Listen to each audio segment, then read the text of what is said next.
तर आता पाहूया नॉनस्टॉप हेडलाईन्स।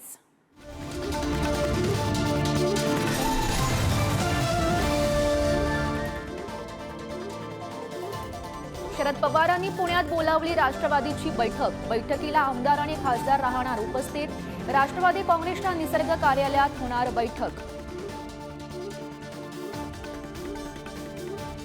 आज शरद पवारांची पत्रकार परिषद। दुपारी 4 वाजता पत्रकार परिषद होणार। अजित पवारांनी केलेल्या गौप्यस्फोटावर शरद पवार काय बोलणार याची उत्सुकता। सरकारमध्ये जा, मी पक्षाच्या अध्यक्षपदाचा राजीनामा देतो। अजित पवारांचा गौप्यस्फोट। तर राजीनामा मागे घेण्यासाठी पवारांनी आंदोलन करण्यास सांगितल्याचा अजित पवारांचा खुलासा। भाजपसोबत जाण्याचा निर्णय चर्चा करूनच घेतला। अजित पवारांचा गौप्यस्फोट। सुप्रिया सुळे आणि जयंत पाटील चर्चेवेळी उपस्थित असल्याचंही म्हणाले। तर सुप्रिया सुळेंनी 8 दिवसांचा वेळ मागितल्याचं अजित पवारांनी सांगितलं। अनेक जण घरातल्या चर्चा चव्हाट्यावर आणतायत, हे बरोबर नाही। शरद पवार गटाचे नेते जयंत पाटील यांची अजित पवारांवर टीका। शिवसेना पक्षफुटीनंतर अजित पवारांनी एकनाथ शिंदेंवर केलेल्या टीकेचा व्हिडिओ जितेंद्र आव्हाडांकडून एक्सपोज्ड। एकनाथ शिंदे आणि देवेंद्र फडणवीसांना दिलेल्या सल्ल्यानुसार आपण वागला तर महाराष्ट्रात आपलं कौतुकच होईल, आव्हाडांचा टोला।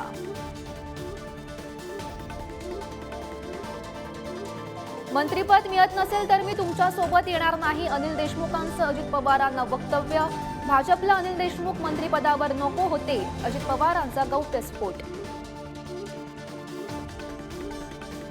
वाशिममधल्या मंगरुळपीर येथे रोहित पवारांची उपमुख्यमंत्री अजित पवारांच्या शिबिर कार्यक्रमावर टीका। एसी हॉलमध्ये बसून भाषण करण्यापेक्षा लोकांचे प्रश्न सोडवणं महत्त्वाचं, रोहित पवारांचा टोला। शिवसेना आमदार अपात्रतेच्या प्रकरणावर आज पुन्हा सुनावणी। आजही ठाकरेंच्या सेनेचे प्रतोद सुनील प्रभूंची उलट तपासणी होणार। तर काल उद्धव ठाकरेंचा पक्षप्रमुख पद आणि सेनेच्या घटनेतील दुरुस्तीवर शिंदे गटानं घेतला होता आक्षेप। महाविकास आघाडीतील नेत्यांची आज महत्त्वपूर्ण बैठक। विरोधी पक्षनेते विजय वडेट्टीवारांच्या कार्यालयामध्ये बैठक। हिवाळी अधिवेशनात विविध प्रश्नांवरून सरकारला कोंडीत पकडण्याबाबत बैठकीत होणार खलबत। मंत्री दादा भुसेंनी दाखल केलेल्या मानहानी प्रकरणी संजय राऊत आज मालेगाव कोर्टात हजर राहणार। संजय राऊतांची एक्सपोज्ड करत माहिती। मनोज जरांगेची जालन्यातील सभेतून भुजबळांवर घणाघाती टीका। छगन भुजबळ म्हणजे महाराष्ट्राला लागलेला कलंक, जरांगेंची टीका। तसेच ओबीसी समाजाची 80% सवलत भुजबळ लाटतात, जरांगेंचा आरोप। अंतरवाली सराटीतील आंदोलकांवरील गुन्हे 2 दिवसात मागे घ्या आणि महाराष्ट्रातील आंदोलकांवरील गुन्हे 1 महिन्यात मागे घ्या, मनोज जरांगेंची मागणी। तर दगाफटका केला तर गाठ मराठ्यांशी आहे, जरांगेंचा इशारा।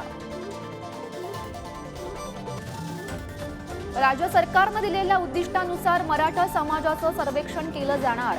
सर्वेक्षण करण्यासाठी राज्य सरकारला प्रस्ताव सादर आणि त्याबाबत राज्य सरकारच निर्णय घेईल, आयोगाच्या बैठकीत स्पष्टता। मागासवर्ग आयोगाचे सदस्य बीएल किल्लारीकरांचा राजीनामा।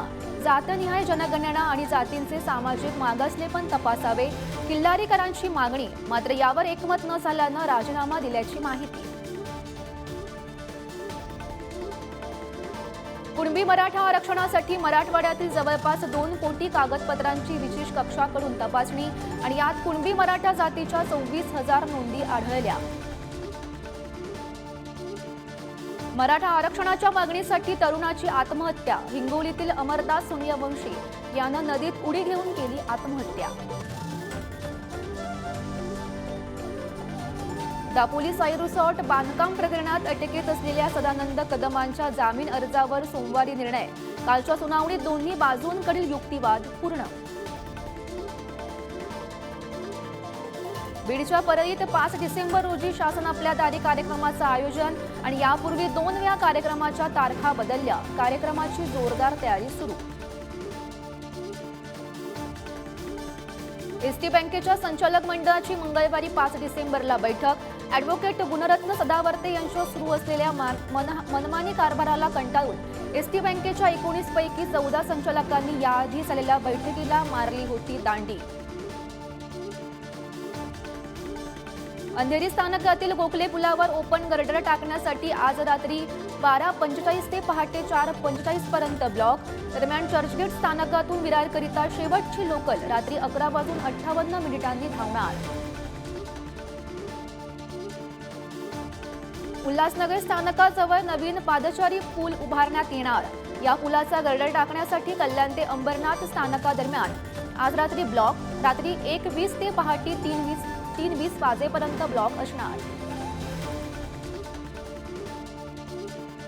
रविवारी मध्य हार्बर मार्गावर ब्लॉक. सीएसएमटी चुनाभट्टी वांद्रे ते गोरेगावची वाहतूक पूर्ण बंद.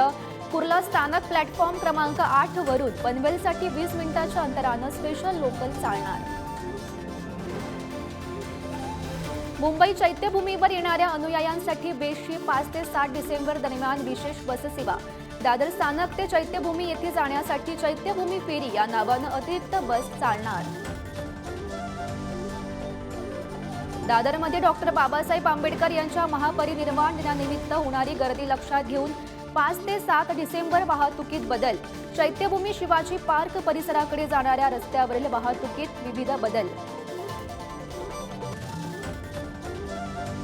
महापरिनिर्वाण दिनानिमित्त अनुयायांच्या सोयीसाठी मध्य रेल्वेकडून अमरावती सीएसएमटी दरम्यान एक अनारक्षित स्पेशल गाडी धावणार. 5 डिसेंबरला संध्याकाळी 5:45 वाजता ही ट्रेन अमरावतीमधून सुटणार. संत श्री ज्ञानेश्वर महाराज संजीवन समाधी सोहळ्याला मंगळवारी प्रारंभ. यात्रा काळात वाहतूक कोंडी होऊ नये याकरिता वाहनांना आळंदीत प्रवेश बंदी. भिवंडी लोणाड परिसरातून आळंदीसाठी पाळी दिंडी रवाना. पालखी सोहळ्यासाठी वारकऱ्यांसाठी अल्पाहार तसेच पाण्याची सोय. काँग्रेस जिल्हाध्यक्ष दयानंद चोरगे तसेच डीवाय फाउंडेशनच्या वतीनं उपक्रमाचं आयोजन. मराठी पाट्या न लावणाऱ्या 3,317 दुकानांना नवी मुंबई पालिकेकडून नोटिसा, तर मराठी फलक लावण्याचं पालिकेकडून आवाहन. कोल्हापुरातील केएमटी कर्मचाऱ्यांच्या संपावर ठाम राहण्याचा निर्णय. आयुक्त कार्यालयात झालेल्या बैठकीत मागण्या मान्य न झाल्यानं कर्मचारी संपावर आणि यामुळे शहरातील प्रवाशांना मोठा फटका. मुंबईतील केएम रुग्णालयात रुग्णावर व्हीलचेअरवरच उपचार. बेड उपलब्ध नसल्यानं उपचार केले जात असल्याची कुटुंबियांची माहिती, तर अनेक रुग्णांवर बेडच्या कमतरतेमुळे स्ट्रेचरवरच केले जातात उपचार. पुण्यातील इंद्रायणी नदी पुन्हा एकदा जलप्रदूषणामुळे फेसाळली. कंपन्यांचं रसायनयुक्त पाणी नदीत सोडून वारकरी आणि ग्रामस्थांच्या जीवाशी खेळ. कंपन्यांवर गुन्हे दाखल करूनही परिस्थिती मात्र तशीच. नागपूर शहरातील वाढतं प्रदूषण रोखण्यासाठी पाण्याची फवारणी. नागपूर विमानतळ परिसरासह विविध भागात पाण्याची फवारणी. पुणे जोधपूर विमानसेवेच्या वारंवारितेमध्ये वाढ. पुण्यातून 3 ऐवजी आठवड्यातून 6 वेळा जोधपूरसाठी उड्डाण करणार. गडचिरोली जिल्ह्यात 15 दिवसांसाठी जमावबंदीचे आदेश. 3 डिसेंबर ते 17 डिसेंबर पर्यंत जमावबंदी. 2 डिसेंबरपासून नक्षल सप्ताह सुरू होणार असल्यानं निर्णय. स्वतंत्र इमारत नसलेल्या ग्रामपंचायतींना बांधकामासाठी राज्य सरकारकडून 25 लाख रुपयांचं अनुदान मिळणार. तसेच ग्रामपंचायत स्वनिधीची अट देखील रद्द. पुण्यातील खेड तालुक्याच्या राष्ट्रवादी युवक संघटनेच्या अध्यक्षपदी ॲडव्होकेट विशाल झरेकर यांची निवड. जिल्ह्याचे अध्यक्ष जगन्नाथ बापू शेवाळे यांच्या हस्ते शरद पवारांच्या राष्ट्रवादी युवक संघटनेच्या पदाधिकाऱ्यांची नेमणूक.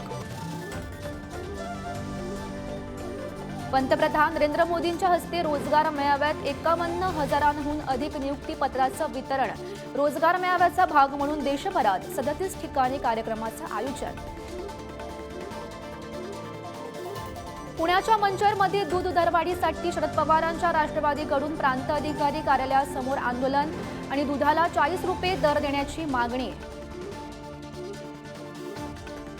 यंदा नोव्हेंबर थंडीविना संपला. आगामी 3 महिन्यात देशातील किमान तापमान सामान्यपेक्षा जास्त राहील, हवामान विभागाचा अंदाज. बारामती शहर परिसरात अवकाळी पावसाची हजेरी, फळबागांचं मोठं नुकसान, दरम्यान शेतकरी चिंतेत. हिंगोलीच्या गोरेगावमध्ये वातावरणात धुक्याची चादर, हळद पिकावर करपा रोगाचं सावट, शेतकऱ्यांच्या चिंतेत वाढ.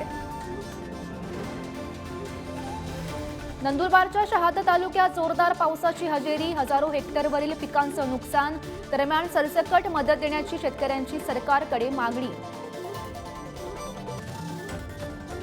नाशिकच्या चांदवडमध्ये आरोग्यमंत्री भारती पवारांकडून शेती पिकांची पाहणी, एका शेतकऱ्याचा पवारांसमोर आत्मदहनाचा प्रयत्न, तर भारती पवारांकडून शेतकऱ्यांना दिलासा देत मदतीचं आश्वासन. सांगलीत ऊसाला योग्य दर मिळावा यासाठी 8 ते 10 डिसेंबर दरम्यान जिल्हाधिकारी कार्यालयात बैठक, तोडगा न निघाल्यास राष्ट्रीय महामार्ग रोखून धरण्याचा स्वाभिमानीचा इशारा. राज्यात 30 नोव्हेंबर अखेर 511 लाख टन इतकं ऊस गाळप पूर्ण, 43,20,000 टना इतके नवे साखर उत्पादन. नवी दिल्लीतील राष्ट्रीय सहकारी साखर संघाचे अध्यक्ष जयप्रकाश दांडेगावकर यांची माहिती. अहमदनगरमधील कर्जत तालुक्यात अवकाळी पावसाच्या जोरदार हजेरी, पावसात शेतकऱ्यांची पिकं नष्ट, शेतकऱ्यांच्या तोंडाशी आलेला घास निसर्गानं हिसकावल्यानं शेतकरी चिंतेत. अवकाळी पावसाचा नांदेड जिल्ह्यालाही तडाखा, तब्बल 3,000 हेक्टरवरील बागायत आणि फळबागांचं नुकसान, प्राथमिक अहवाल जिल्हाधिकारी कार्यालयाकडे प्राप्त. नांदेडमधील तामसा परिसरात अवकाळीनं कापूस पिकांचं मोठ्या प्रमाणात नुकसान, उत्पादनात कमालीची घट. पुण्यात 1,08,684 हेक्टरवर म्हणजे सरासरीच्या 47% क्षेत्रावरच पेरणी पूर्ण, दुष्काळी स्थितीमुळे ज्वारीची 53% क्षेत्रावरच पेरणी पूर्ण. नांदेड आणि हिंगोली जिल्ह्यात झालेल्या अतिवृष्टीचा पिकांना फटका, गेल्या 1 जून ते 31 ऑक्टोबर या 120 दिवसात फक्त 45 दिवसच वरुणराजा बरसल्याची आकडेवारी समोर. नांदेडमध्ये नुकसान झालेल्या शेतीचे पंचनामे करून तात्काळ मदत जाहीर करा, शिवसेना उद्धव ठाकरे गटाची मागणी. उल्हासनगरमध्ये जागतिक दिव्यांग दिन साजरा, यावेळी पालिकेकडून दिव्यांगांना भेट म्हणून बॅग आणि जेवणाचा डब्बा भेट. वर्ध्यातील कारंजा येथे काँग्रेसचे माजी आमदार अमर काळेंच्या नेतृत्वात शेतकऱ्यांच्या विविध मागण्यांसाठी ठिय्या आंदोलन, शेतकरी मोठ्या संख्येने आंदोलनात सहभागी. उल्हासनगर पालिकेकडून माझी वसुंधरा अभियान अंतर्गत ऊर्जा बचत करणाऱ्या विजेच्या उत्पादनांचं प्रदर्शन, आयुक्त अजित शेख यांच्या हस्ते उद्घाटन आणि यावेळी ऊर्जेची बचत याबाबत जनजागृती. केडीएमसी पालिकेचे कर्मचारी विनोद लकेश्री यांच्यावर प्राणघातक हल्ला आणि या प्रकरणी 4 आरोपींना अटक, पोलिसांचा अधिक तपास सुरू. नवी मुंबईमध्ये टेलिग्रामद्वारे पार्ट टाइम जॉबसाठीचं टास्क सांगून फसवणूक केल्याची घटना, पोलिसांकडून फसवणूक करणाऱ्या टोळीला अटक. वर्ध्यात पोषण आहारातील काळ्या बाजाराचा पोलिसांकडून पर्दाफाश, 3 आरोपींना अटक तर कंत्राटदार मात्र फरार. 8,69,810 रुपयांचा पोषण आहारातील धान्य साठा जप्त. पिंपरी चिंचवडमध्ये चोरट्यांनी महिलेच्या पर्समधून 87,000चे दागिने चोरले. अहमदनगर ते पुणे दरम्यान बस प्रवासातील घटना आणि या प्रकरणी अज्ञाताविरोधात गुन्हा दाखल. पिंपरी चिंचवडमध्ये फटाके फोडण्यावरून 2 कुटुंबियांमध्ये वाद, वादाचं रूपांतर हाणामारीत आणि या प्रकरणी मारहाण करणाऱ्या कुटुंबांवर गुन्हा दाखल. दापोली येथील वीटभट्टी जवळील घटना. रस्त्यावरच अनधिकृतरित्या गॅस सिलेंडरच्या माध्यमातून खाद्यपदार्थांची विक्री करणाऱ्या विक्रेत्यांवर पुणे पालिकेच्या अतिक्रमण विभागाकडून धडक कारवाई. कारवाईत 1,021 गॅस सिलेंडर जप्त.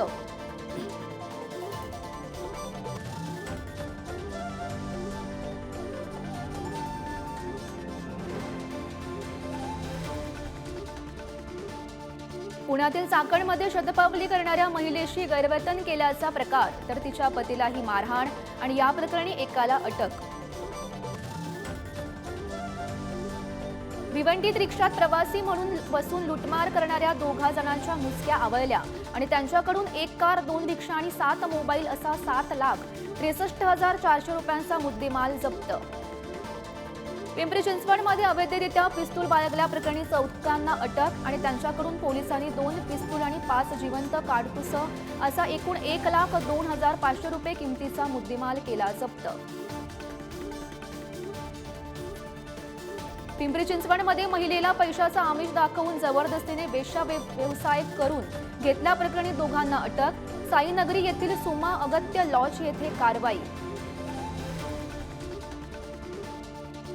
कल्याणातील एका व्यावसायिकानं आपल्या पत्नीसह मुलाची विष देऊन हत्या केल्याची खळबळजनक प्रकार. कल्याण पश्चिम येथील रामबाग परिसरातील घटना. पिंपरी चिंचवडमध्ये मनोरुग्ण मुलानं वडिलांच्या डोक्यात जड वस्तू मारून हत्या केल्याची घटना. मुलाविरोधात गुन्हा दाखल, आरोपी गतिमंद असल्याची माहिती. उल्हासनगरच्या कॅम्प 5 मधील कुर्ला कॅम्प परिसरात दिवसाढवळ्या घरात घुसून मोबाईलची चोरी. संपूर्ण चोरीची घटना सीसीटीव्हीत कैद आणि याच्या आधारे चोराचा शोध सुरू. पिंपरी चिंचवडमध्ये पॅराशूट कंपनीच्या बनावट तेलाची विक्री करणाऱ्या दुकानदारावर गुन्हा दाखल.